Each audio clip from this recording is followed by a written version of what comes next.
pai với nhung cần đâu kìa mà thịt lemนี้ส่วนpai kìaบ่pai na pai ಅದು mai pai gadam ne mai masai gup to thille ba yes ma hudi ka de ani gonda ani rak thille but still ma phajana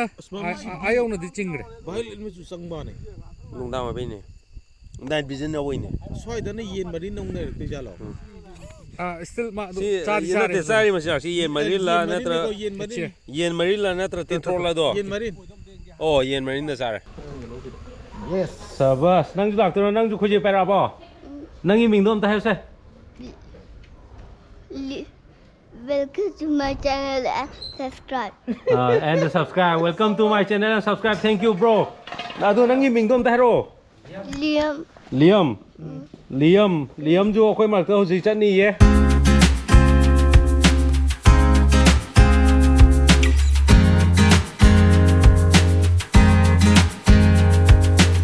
Aduga ngasi journey je am nungai ba journey ma oina na gi damakta aikoi laitin khurumra ba khurmo matungda ima ipa khurmo matungda aikoi uji thole bye bye akoi dan roin tin mero mane akoi uji airport ore saman ba sport ma je ko ngau di ne ore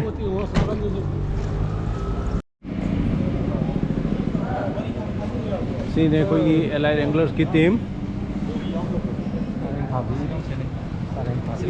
kogi team manager de bofong kha thambe ro yai ngasi gi je dum sok tangam da ba mayam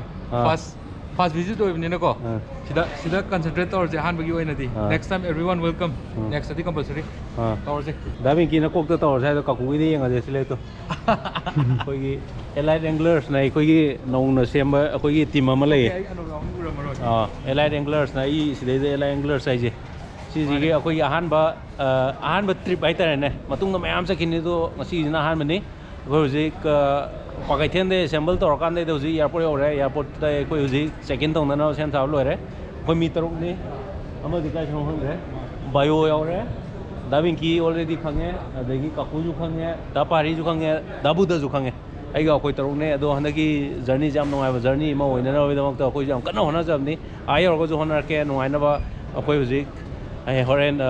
Tripura or kan da Tripura haido kre ai or haido ke to that tangai ma so asile da scan do ri ai di koi koi nung kai ga ma me awon in scan do je dang challenge ni moi ne am section na yeng e ba kai kai a hen na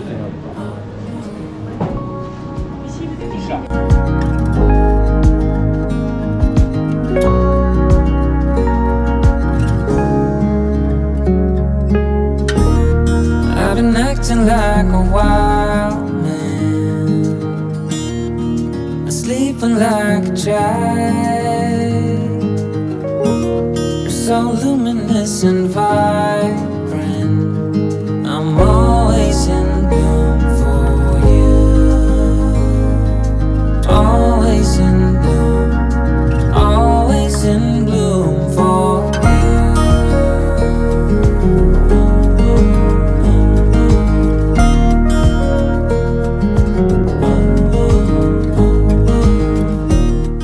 ngasi akoi trip ki second day ngarang evening da ki ho guni ngasi second day da akoi gi ngasi gi schedule da lei di se koi ngasai pung taruk ta gi ho gala tole bus parking yore aduga bus sida akoi East Tripura di Amarpura da bus sida satri ni Amarpura da pung ani changi na hai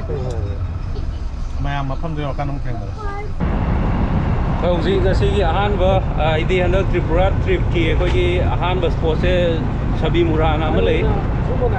Tripura town gi kilometer mok chalaga nearly 90 kilometer gi me da chalaga kan de le ba town ni ade da koi team gari ma di koi poche loi hap ga pu re du ga gari ma na koi octor ma reserve tor kan la pa ni octor da tong gi ba chil na ma je me ang ti view hero me am je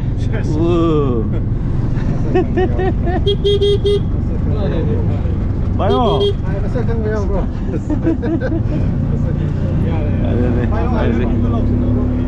Sabi murada turenda ikoi camping tor ga leiro ni akoi actual plan di no binini gumba 2 days kuma maina leive plan ni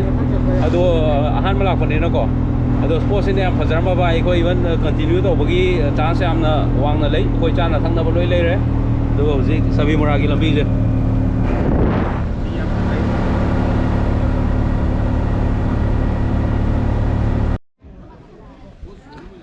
ꯑꯩꯈꯣꯏ ꯍꯧꯖꯤꯛ ꯆꯥꯕꯤꯃꯣꯔꯥ ꯌꯧꯔꯦ ꯆꯥꯕꯤꯃꯣꯔꯥ ꯍꯥꯏꯁꯦ ꯄꯨꯔꯥ ꯀꯩꯅꯣꯅꯦ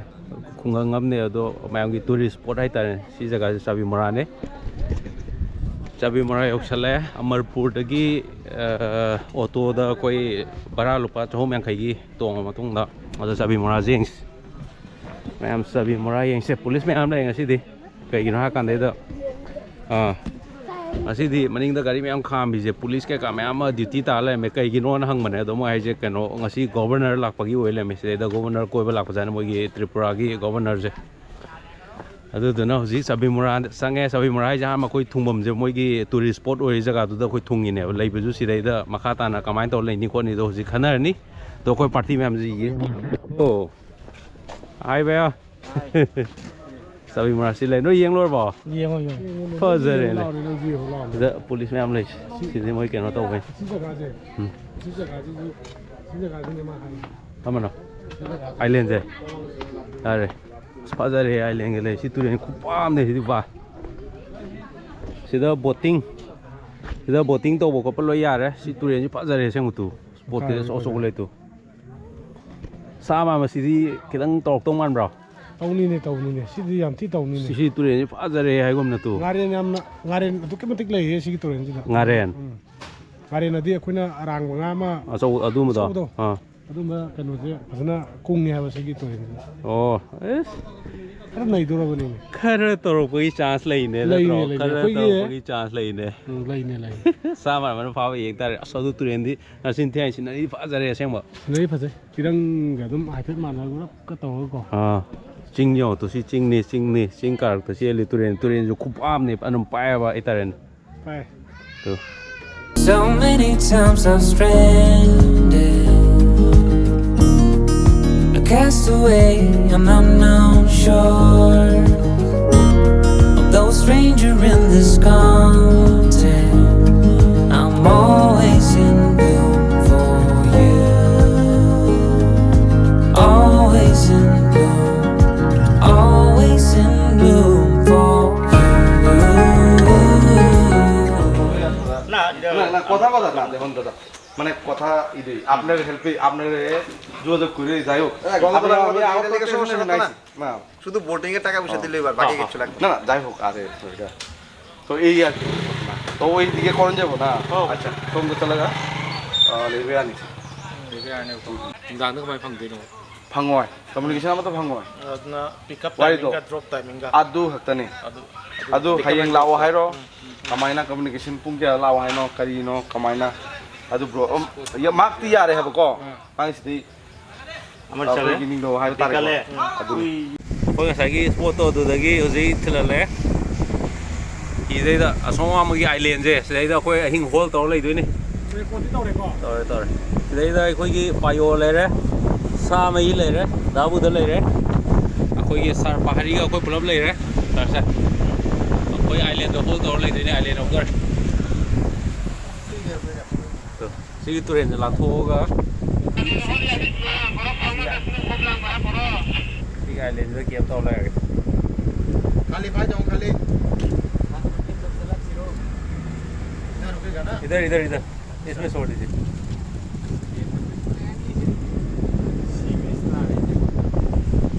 तुरंत phone तो सामने सिंग देने को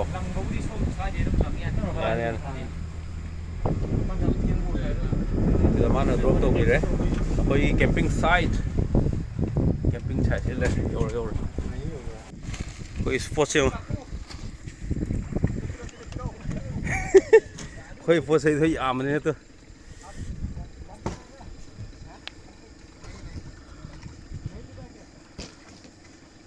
दावी की नहीं है क्या नो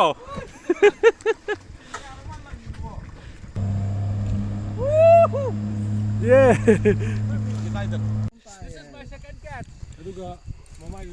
सर नंगी लाइ तो मुथल देम नुगाइने सी अखोई ngasi gi daving ki phai je ani su bangani ani su banga haibagi maramdi keino ha kan ngasai ngapai am phagre first case ahar ma phagre daving ki na ngapai ba This is no adujo akenoje variety je khangma ngamdre koi sareng ma mi do ni ngam variety je mem no ulase or piece ne kung iko chume sareng ma mi dai na mu yeng ai je machi pa le oh masi pale nga chiki tapta ngasi ki ta chuma basa so ayo le si di mai di but still mai khoi je am chaw khoi ne happy je adujo sa ba ngame ba this is machi ki ngasi ai khoi ulake ba ko pai pai nyum do kan to ko